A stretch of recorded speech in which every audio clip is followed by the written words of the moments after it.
जय हिंद, वंदे मातरम। स्वागत है आप सभी का जीएस विद आंसू पर।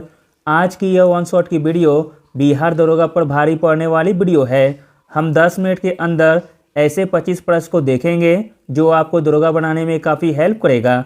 अगर आपका सपना है बिहार दरोगा बनकर अपने माता पिता, गांव, मोहल्ले, समाज का नाम रोशन करना, तो आज से ही सेट लगाना शुरू कर दीजिए, क्योंकि वैकेंसी बहुत ही जल्द आ रही है। वैकेंसी आने के बाद टाइम नहीं बचेगा तैयारी के लिए, इसलिए हर दिन प्रैक्टिस करते रहिए। चलिए स्टार्ट करते हैं। और स्टार्ट करने से पहले आप लोगों से एक ही रिक्वेस्ट है, प्लीज़ वीडियो को लाइक और सेशन ख़त्म होने के बाद किसी भी एक ग्रुप में शेयर जरूर कर दीजिएगा। पहला प्रश्न है, परमाणु में नाभिकीय परिवर्तन द्वारा निम्नलिखित में से कौन सी तरंगें या किरणें उत्पन्न होती है? आंसर है ऑप्शन नंबर ए, गामा किरणें। गामा किरण परमाणु नाभिक के रेडियोधर्मी क्षय से उत्पन्न विद्युत चुंबकीय विकिरण का एक रूप है। एक फ्रांसीसी रासायनिक और भौतिक विज्ञानी पॉल विलार्ड ने 1900 में गामा विकिरण की खोज की थी। अगला प्रश्न देखते हैं, मोस्ट इंपॉर्टेंट प्रश्न है, ईवीएम में अधिकतम कितने वोट डाले जा सकते हैं? तो दोस्तों, ईवीएम में अधिकतम वोट डाले जा सकते हैं 2000 वोट, ऑप्शन नंबर डी। पुराने संस्करण ईवीएम 2000-2005 मॉडल में अधिकतम 3840 वोट एवं नए संस्करण ईवीएम 2006 के बाद के मॉडल के मामले में 2000 वोट डाले जा सकते हैं। अगला प्रश्न देखते हैं, इंपॉर्टेंट प्रश्न है, महेंद्रगिरी पहाड़ियाँ डैश में स्थित है? तो दोस्तों, महेंद्रगिरी पहाड़ियाँ स्थित है ओडिशा राज्य में, option number C. Mahendragiri Bharat के ओडिशा में एक पर्वत है जो गजपति जिले के रायगढ़ उपखंड में स्थित है। अगला प्रश्न देखते हैं, उपन्यास के लिए मैन बुकर पुरस्कार जीतने वाले पहले भारतीय मूल उपन्यासकार कौन थे? प्रश्न इंपॉर्टेंट है।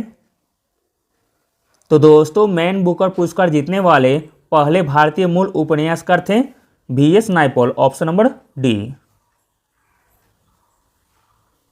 VS नायपॉल ने पहले भारतीय मूल के उपन्यासकार थे जिन्हें उपन्यास के लिए मैन बुकर पुरस्कार मिला था। 1971 में इन ए फ्री स्टेट के लिए उन्हें बुकर पुरस्कार से सम्मानित किया गया था। अगला प्रश्न देखते हैं, वह न्यूनतम और अधिकतम आयु कितने वर्ष है जिसमें कोई अभिदाता अटल पेंशन योजना में सम्मिलित हो सकता है? तो दोस्तों, न्यूनतम है 18 वर्ष और अधिकतम है 40 वर्ष जिसमें कोई अभिदाता अटल पेंशन योजना में सम्मिलित हो सकता है। अगला प्रश्न देखते हैं, इंपॉर्टेंट प्रश्न है, निम्नलिखित में से किस बल गुण पर क्रीममथनी कार्य करता है? तो दोस्तों, वह गुण है अपकेंद्री बल, ऑप्शन नंबर ए, जिस गुण पर क्रीममथनी कार्य करता है। अगला प्रश्न देखते हैं, इंपॉर्टेंट प्रश्न है, निम्नलिखित में से किसने सबसे पहले यह कहा कि पृथ्वी गोलाकार है? तो दोस्तों, इसे कहने वाले थे अरस्तु, ऑप्शन नंबर ए। अरस्तु ने सबसे पहले यह कहा कि पृथ्वी गोलाकार है। अगला प्रश्न देखते हैं, मोस्ट इंपॉर्टेंट प्रश्न है, हड़प्पा के किस स्थल से भूकंप के सबसे पुराने साक्ष मिलते हैं? भूकंप के सबसे पुराने साक्ष मिलते हैं कालीबंगा से, ऑप्शन नंबर डी, जो कि राजस्थान में अवस्थित है। अगला प्रश्न है, निम्नलिखित में से किस मुगल शासक ने झरोका दर्शन की शुरुआत की थी?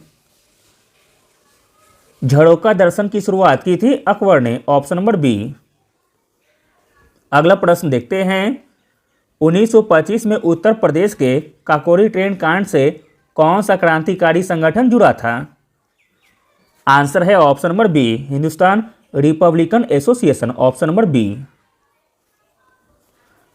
काकोरी ट्रेन कांड एक सशस्त्र डकैती था जो 9 अगस्त 1925 को मध्य उत्तर प्रदेश के एक ट्रेन में हुई थी। हिंदुस्तान रिपब्लिकन एसोसिएशन एक क्रांतिकारी संगठन था जो काकोरी ट्रेन षड्यंत्र से जुड़ा था। अगला प्रश्न देखते हैं, आसान सा प्रश्न है, केबू लेमजाओ राष्ट्रीय उद्यान स्थित है? केबू लेमजाओ राष्ट्रीय उद्यान स्थित है मणिपुर में, ऑप्शन नंबर सी। अगला प्रश्न देखते हैं, मोस्ट इंपॉर्टेंट प्रश्न है, निम्नलिखित में से कौन सी परावैरणिक किरणें सबसे खतरनाक है? तो दोस्तों सबसे खतरनाक परावैरणिक किरणें हैं UVC, option number C. UVC किरणें सबसे खतरनाक होती है क्योंकि यह त्वचा की दूसरी परत में घुस जाती है और त्वचा के कैंसर का कारण बनती है। अगला प्रश्न देखते हैं, दो न्यूरॉन्स के बीच के अवकाश को कहते हैं? दो न्यूरॉन्स के बीच के अवकाश को कहते हैं सिनेप्स, ऑप्शन नंबर ए।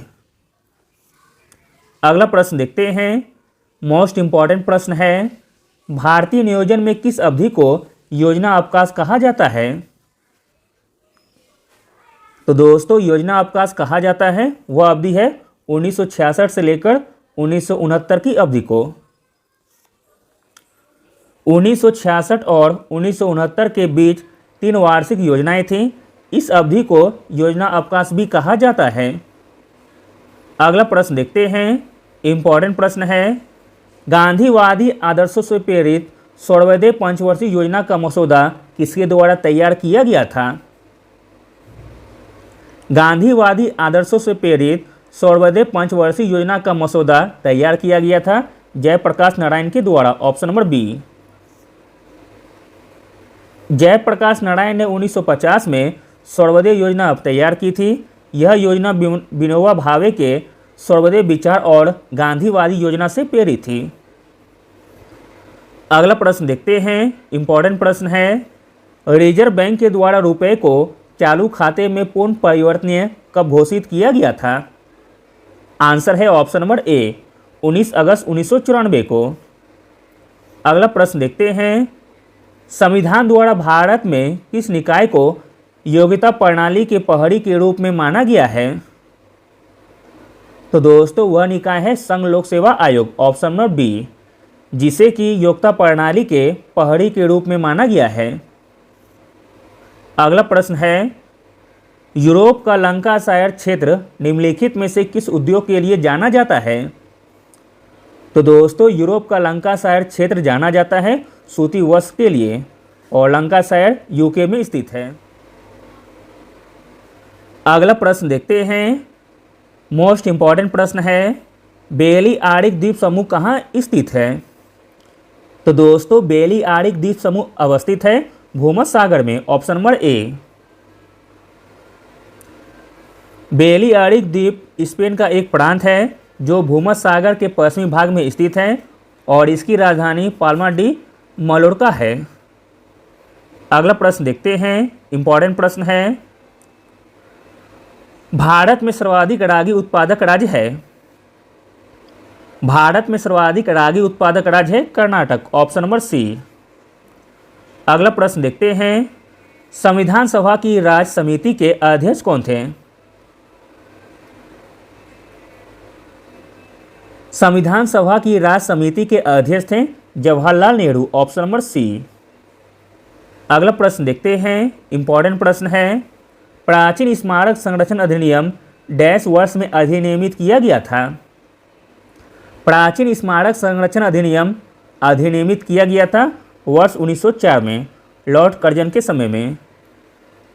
अगला प्रश्न देखते हैं, केंद्र द्वारा राज्य के राज्यपालों की नियुक्ति का प्रावधान कहाँ से लिया गया है? केंद्र द्वारा राज्य के राज्यपालों की नियुक्ति का प्रावधान लिया गया है कनाडा से, ऑप्शन नंबर डी। अगला प्रश्न देखते हैं, निम्नलिखित में से कौन भारत के 14वें वित्त आयोग के अध्यक्ष थे? भारत के 14वें वित्त आयोग के अध्यक्ष थे वाई.बी. रेड्डी, जबकि 15वें वित्त आयोग के अध्यक्ष हैं एन.के. सिंह। अगला और अंतिम प्रश्न देखते हैं, भारत की पहली semi high speed regional rail service को क्या नाम दिया गया है? भारत की पहली semi high speed regional rail service को नाम दिया गया है rapid X, option number B. Thank you.